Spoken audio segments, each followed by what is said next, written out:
kasih Bu Putu dan juga Pak Laksono. Tadi menyambung paparan tadi ya, sebenarnya mengapa sih muncul Sonjo, dan di dalam Sonjo ada Sanjo Legowo sebenarnya. Nah, yang kami lakukan di Sanjo Legowo itu adalah menyatukan rekan-rekan dari lembaga donor, terutama lembaga donor kemanusiaan, bisa Al-Aziznu, Al-Azizmu, dan dari lintas agama, Kita Bisa, dan lain sebagainya, kelompok Gus Durian juga ada di situ, itu kita kumpulkan.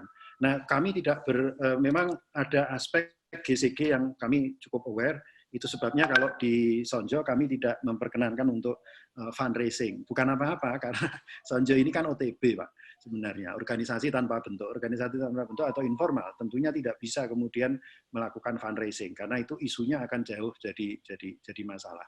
Nah, yang bisa kita lakukan kemudian adalah melakukan pool of resources ini. Lalu yang terutama yang kami lakukan itu sebenarnya hanya mendata saja, Bu, melakukan monitoring sebenarnya terkait who do what where when. Jadi misalkan Lazismu kita tanya, Anda melakukannya di mana, di daerah mana, bentuknya seperti apa. Nah, itu kita data.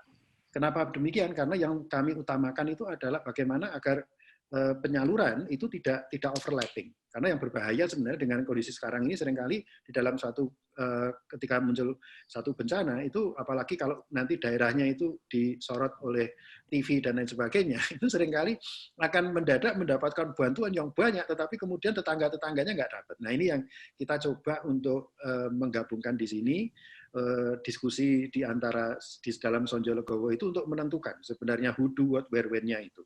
Itulah sebabnya juga di kami membuat database, di mana database itu membicarakan tentang demand dan supply. Nah, demand dan supply ini juga terkait dengan masalah filantropi tadi. Nah, sebenarnya saya agak menarik kalau kita agak menyorot lebih agak sedikit makro, kaitannya dengan Perpu. Sebenarnya kalau pemerintah itu membuat hidup itu lebih mudah sebenarnya, meskipun GCG-nya masih tetap ada, yaitu adalah revisi terhadap Undang-Undang Tipikor sebenarnya. Karena kesalahan mendasar Undang-Undang Tipikor itu adalah ketika di pasal 2, pasal 3 itu menyamakan antara kerugian keuangan negara dengan kerugian perekonomian negara.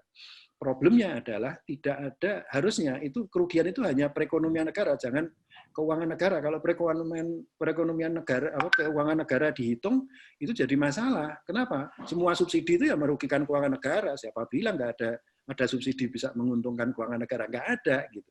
Nah, kenapa pasal itu dibuat? Karena dulu teman-teman ahli hukum itu punya niat yang baik, tetapi tidak tanya kepada teman-teman ekonomi, kemudian menciptakan masalah.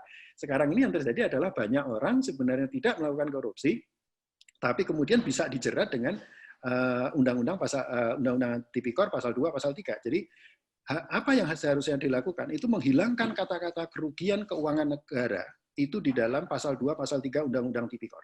Kalau itu dilakukan, maka akan jauh lebih enak, lebih fleksibel. Dan memang sebenarnya kita bisa melakukan orang itu melakukan korupsi atau tidak itu didasarkan pada perhitungan biaya sosialnya kok sebenarnya dari aktivitas itu. Itu sebenarnya bisa. Cuma sampai saat ini masih bahan diskusi sejak kami tahun 2008 mulai sounding masalah ini. Jadi kalau tadi dibicarakan tentang GCG juga, ini yang sebenarnya kita dorong juga lewat Sonjo, Bu, meskipun kami tidak mengatakannya secara eksplisit. Nah, masalah yang ada sekarang ini apa? Yang masalah yang ada itu adalah bagaimana sinkronisasi antara dana yang ada di APBN, APBD, kemudian dana-dana yang lain termasuk dengan filantropi tadi. Nah, mengapa Sonjo dibuat? Itu sebenarnya begini, kami sudah memasukkan dengan beberapa rekan ekonom, memasukkan rekomendasi ke pemerintah terkaitannya dengan bahwa kita butuh BLT dan lain sebagainya, itu mungkin 4-5 minggu yang lalu. Pertanyaan saya ketika itu adalah, oke, katakanlah ini akan ada BLT, tapi BLT itu adalah akan terkena kepada masyarakat yang paling bawah, yang paling rendah pendapatannya. Cuma masalahnya yang menjadi masalah kita itu adalah data kependudukan kita itu tidak komplit, sehingga BDT itu, basis data terpadu itu sebenarnya ya masih banyak bolong-bolongnya juga. Nah, pertanyaannya kemudian adalah siapa yang akan filling the gap? Jadi orang yang sebenarnya secara fakta itu memang sebenarnya tidak punya, tetapi kemudian tidak masuk di dalam BDT. Ini yang sebenarnya kita coba di cover melalui kita koordinasikan lewat Sonjo ini, Bu. Itu salah satu upaya untuk memberikan kayak jaring pengaman begitu. Nah, yang menjadi concern saya selama ini adalah pola-pola seperti Sonjo ini masih terbatas diterapkan di daerah-daerah lain. Nah, ini pertanyaan berikutnya adalah bagaimana efektivitas di daerah-daerah lain itu kaitannya dengan masalah charity dan lain sebagainya. Terima kasih.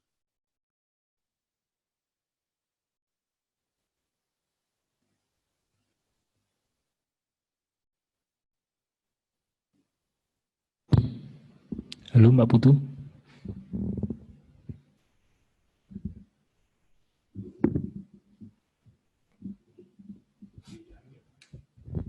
Gimana?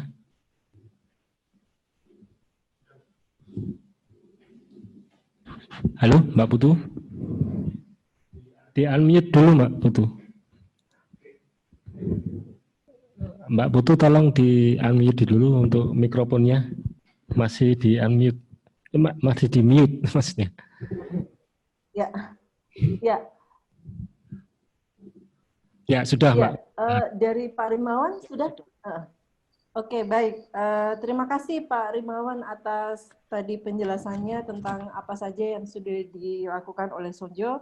Tadi terkait dengan masalah pengawasan sih terutama ya yang masih menjadi PR besar kita ini ya, mengenai bagaimana penggunaan dana-dana itu agar semua pihak yang baik donaturnya maupun penggunanya itu tidak merasa was-was dengan adanya peraturan yang seolah-olah kok sepertinya membatasi.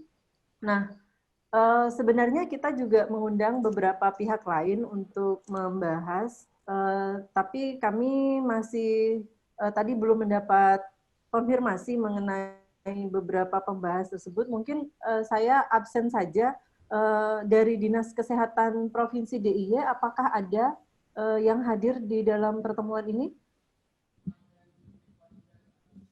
Mungkin bisa raising hand ya, atau saya sih mendapat nama Ibu Fitria Agus ya, tapi di sini ada yang bernama Fitria Agus, tapi apakah beliau sebagai wakil dari Dinas Kesehatan atau bukan ya? Kemudian ada pembahas lain yaitu Ibu Adinda dari Rumah Sakit Muhammadiyah Temanggung, mungkin bisa sharing pengalaman mengenai bagaimana mengumpulkan atau menggalang filantropi ya, mengorganisir sebuah kegiatan filantropi untuk mendanai kegiatan-kegiatan sosial di Rumah Sakit Muhammadiyah Temanggung. Saya melihat tadi Ibu Adinda sudah bergabung bersama kita. Kami persilakan Ibu Adinda. Mungkin admin bisa minta tolong di unmute. Baik.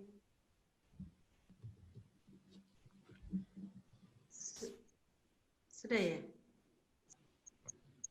Baik, ya. Terima kasih. Ya. Mungkin sekilas dari yang bisa kami sampaikan. Di Rumah Sakit PKU Muhammadiyah Temanggung, seperti yang tadi disampaikan Dr. Jody, memang sudah mulai berdatangan yang ini model kelompok A, kelompok B yang orangnya banyak dan pengen menyumbang begitu.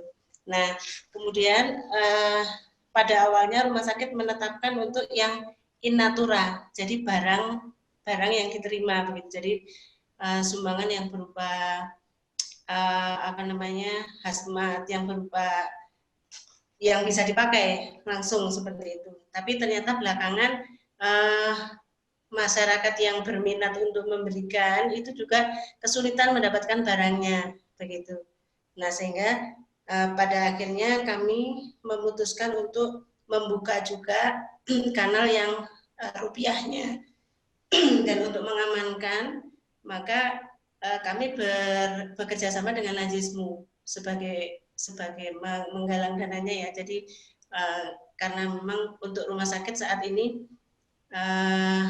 menggalang dananya kami bersama, jika berupa rupiah itu kami bersama dengan lembaga zakat, ambil zakat, infak, sedekah dan dana keagamaan lainnya. Jadi dana-dana yang pemberian seperti itu lebih aman jika kemudian kami kolaborasi dengan lembaga zakat seperti itu. Jadi mungkin sekilas seperti itu dulu yang bisa kami sampaikan. Terima kasih Bu Putu ya. Baik, terima kasih Ibu Adinda dari Rumah Sakit Muhammadiyah Temanggung. Jadi memang dalam kasus COVID ini kami melihat dari awal suasananya memang dari sisi supply ya, terutama APD untuk para tenaga kesehatan itu yang sangat langka, sehingga kelihatannya kalau sumbangan uang juga kalau barangnya nggak ada atau mahal sekali dan susah didapat itu juga akan menjadi masalah ya. Nah ini sebenarnya kemarin di fase diskusi yang kita membahas logistik itu sempat dibahas juga bahwa sebenarnya donatur-donatur itu adanya kelihatannya bagaimana mempertemukan antara donatur dengan pihak-pihak yang membutuhkan ini yang perlu diatur supaya tidak ada distribusi logistik medis ini bisa tepat sasaran dan sampai pada waktu yang tepat ke tempat yang tepat. Baik. Oh ya, sedikit saya menambahkan.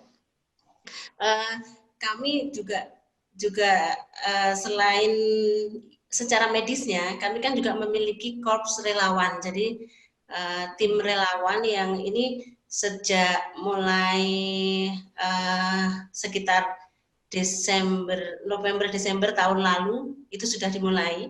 Nah, ketika ini terjadi, relawan ini sudah langsung bergerak. Jadi pergerakan relawan ini yang membuat kemudian donatur tadi berdatangan. Mereka melihat bahwa rumah sakit tidak bergerak hanya di dalam, ternyata begitu, tapi juga bergerak di luar rumah sakit untuk melakukan edukasi seperti itu. Sehingga support itu juga berdatangan dari mereka yang merasa bahwa oh ternyata supportnya tidak hanya berupa barang yang dibutuhkan, tapi juga tenaga-tenaga untuk melakukan edukasi, tenaga yang misalnya penyediaan jus jambu misalnya, simpelnya seperti itu, ada tenaga juga yang menyumbangkan diri untuk bergerak seperti itu. Oke, seperti itu Bu.